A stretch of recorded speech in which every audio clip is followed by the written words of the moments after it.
सागर की एक बेटी ने अपने संघर्ष, समर्पण और जुनून से पुलिस कांस्टेबल में सिलेक्शन पाया है।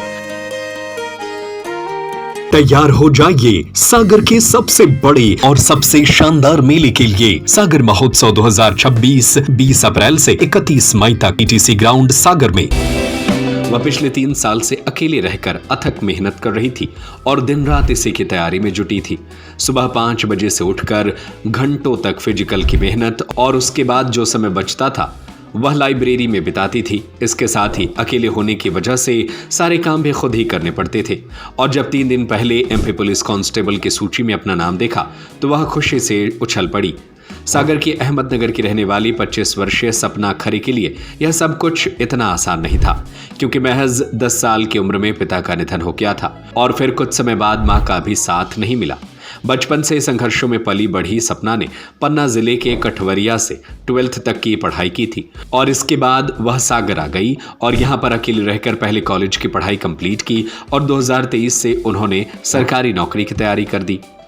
सपना ने 10-10 घंटे तक पढ़ाई करके पहले एग्जाम एमपी पुलिस का ही दिया और इसमें वह फाइनल तक भी पहुंची, लेकिन उनकी किस्मत का साथ नहीं मिला और मेरिट लिस्ट से आउट हो गई। और इसी तरह का हाल 2024 में बिजली विभाग की नौकरी में भी हुआ, लेकिन सपना ने हार नहीं मानी और धैर्य बनाए रखा।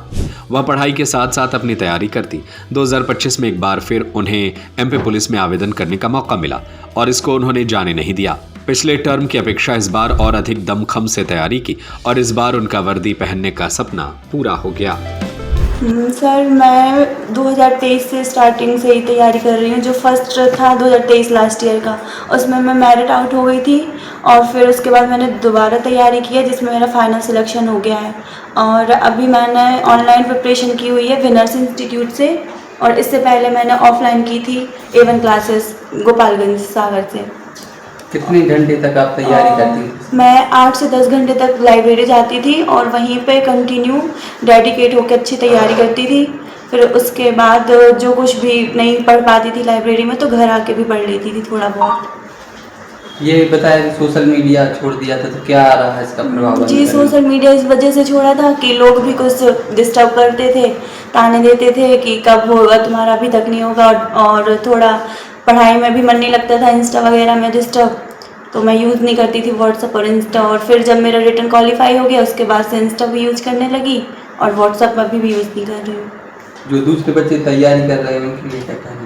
उनके लिए यही है कि आप जब भी तैयारी कर रहे हो उस टाइम पे थोड़ा सोशल मीडिया से दूर रहिए और फिर जब आपका सिलेक्शन हो जाता है तो यूज़ करिए थोड़ा सा, उससे भी माइंड रिलैक्स होता है 5-10 मिनट जो भी है रेस्ट करने के लिए। आपने किन किन चीज़ों को फॉलो किया तैयारी के दौरान? मैंने तैयारी के लिए सबसे पहले तो लाइब्रेरी ज्वाइन करी, जिससे ये रहता है कि उधर बच्चे पढ़ते हैं तो खुद से भी फील होता है कि अपन को भी पढ़ना है। और मैंने ऑनलाइन करी है तो उसमें भी प्रॉफिट होता है कि आप एक जगह बैठ के स्टेबल होकर पढ़ सकते हो। और आपने जो तैयारी की अकेली रही इस दौरान घर में, तो क्या क्या आपके लिए अब क्या चुनौतियाँ रही? जो भी स्टूडेंट बाहर रह के कर रहे हैं तैयारी, उनको थोड़ा स्ट्रगल तो करना होता है क्योंकि अकेले होते हैं, खुद से खाना भी बनाते हैं, खुद का काम भी करो, फिर पढ़ाई भी करो और बाहर भी जाना रहता है, जो कुछ भी है सब अकेले करना होता है। तैयार हो जाइए सागर के सबसे बड़े और सबसे शानदार मेले के लिए। सागर महोत्सव 2026 20 अप्रैल से 31 मई तक पीटीसी ग्राउंड सागर में। अब कश्मीर जाने की जरूरत नहीं, क्योंकि कश्मीर जैसा मजा अब आपके अपने शहर में। पहली बार सागर में इंडोनेशिया और फिलीपींस की अद्भुत जलपरियां, जापान के रोमांचक झूले, 100 से ज्यादा स्टॉल, देश भर के शिल्पकार और लजीज व्यंजन और हर दिन धमाकेदार सांस्कृतिक कार्यक्रम। तो देर किस बात की, पूरे परिवार के साथ आइए और बनाइए यादगार पल। सागर महोत्सव 2026 मस्ती, रोमांच और खुशियों का सबसे बड़ा ठिकाना।